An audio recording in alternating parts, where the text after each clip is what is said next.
Magandang umaga, ng PR ng Webes, May 2, 2024, update po muli sa lagay ng panahon. Ayon sa Pag-asa, easterlies o mainit na hangin na nagmumula sa dagat Pasipiko ang nakakaapekto sa ating bansa.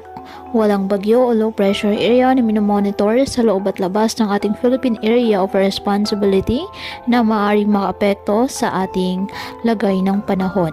Ngayong araw, ang Metro Manila at nalalabing bahagi ng ating bansa, saan nun po ang bahagyang maulap hanggang sa maulap na kalangitan, with isolated rain showers or thunderstorms dahil po sa easterlies at localized thunderstorms.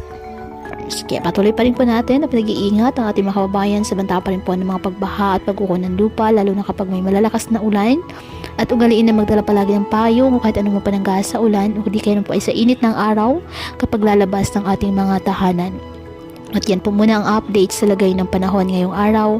Muli patuloy po tayo na mag-ingat at palaging tandaan, God loves you. Stay safe and